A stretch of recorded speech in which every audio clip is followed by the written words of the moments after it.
Okay, I want to thank you guys for being here today. We began our 24-hour operations Tuesday morning in preparation for the event. We've got 75 to 80 employees on staff 24 hours a day. Yesterday, we pre-treated our bridge routes with the salt brine mixture.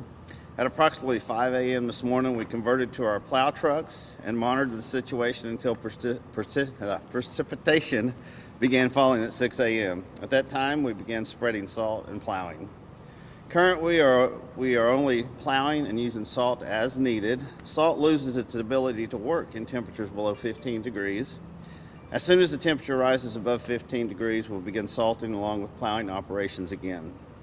So far, we've used 306 tons of salt, and we have over 10,000 tons of salt in storage. Oklahoma City has over 1,200 miles of snow routes to cover within 620 square miles. We have 29 trucks on roadways. Our drivers have driven over 2,000 miles since Monday morning, and snow routes can be located at okc.gov. Road and bridge temperatures right now are below freezing and not expected to go above freezing before tomorrow. Additional snow and freezing precipitation is in the forecast for this evening. We'll continue monitoring the changes throughout the day. Crews will continue to address snow routes and maintain 24-hour operations until we clear the event. We're asking everyone that can to please stay home. If you must get out, please give yourself extra time to get to your location. If you find yourself behind one of our snow plows, we ask that you stay 100 feet behind the plow for everyone's safety. We understand this is inconvenient, but we hope to be back to regular operations within the next few days. Y'all have any questions? So what are your main concerns overnight, and what will your crews be doing? They will be continually salting the roadways and plowing. We got quite a bit of sleet today, and then just getting ready for the other event. We're on 12-hour shifts. So at midnight, we'll have a new crew come in. We just came in at noon and let that midnight crew go home. So that's really what we're preparing for right now. Yeah, and we're seeing sleet today.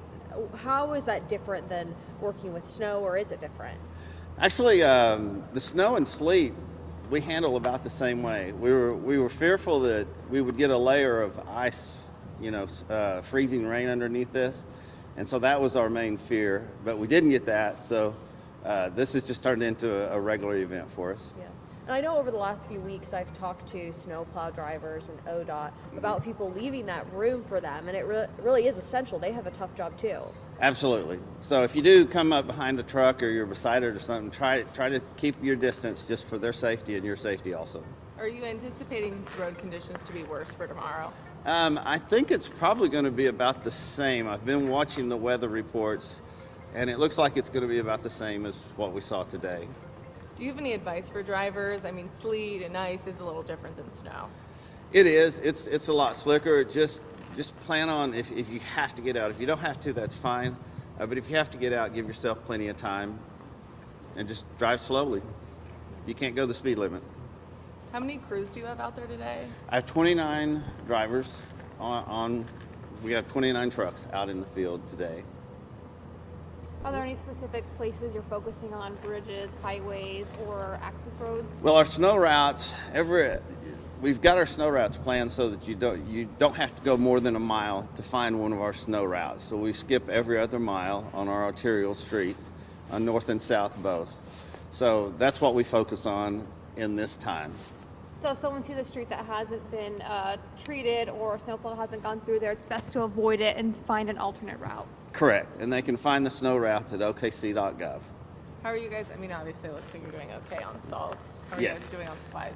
We're doing good. Like I said, we've used about 306 tons so far, and we've got over 10,000 tons. So we usually keep about 14,000 tons on, so you can see what we've used so far this year. Since you're talking about the temperatures, obviously, kind of explain a little bit more. Why is it, people are thinking, why aren't you guys out there sanding? Why aren't you out there throwing salt, even though there's ice there? Well, we're plowing the roads right now, but the salt just won't work right now at this temperature. It's last time I checked, it was 12 degrees, so it has to be at least 15 above, and we think we'll probably get there today sometime. And you guys have another rush hour coming up, probably potentially. We do. Just the same old thing. Yeah. you're watching out for? Or Just take your time. I mean, I drove about 20 miles to get here today, and I just drove about 20, 25 miles per hour. Just be safe, yeah. And I had people passing me, but you know, I'm more worried about my driving. Is it does it take a little longer to get to some of those rural parts of the Oklahoma County snow routes? Well, the snow routes are they're county-wide. So you should be able to, if you stay on a snow route, you should be able to get to just about anywhere in the county you want to go. if people, obviously, Oklahoma County encompasses a couple of other metropolitan areas, so you might not be hitting those spots. Correct. Yeah. Yes. They're not, can you kind of explain that? Like, you know, Well- you may live like in the village, so you're Yes. not going to plow through the village. Oklahoma City, my crews do not, but each community is part of ACOG, and that's where the map comes from. They organize all this. So, for instance, in my situation, I drove through Midwest City, through Del City, and into Oklahoma City, down Reno, and that's a snow route, so it was pretty clear this morning. So each community has their own snow fighting team. Working as part of a team as a whole. That's exactly right.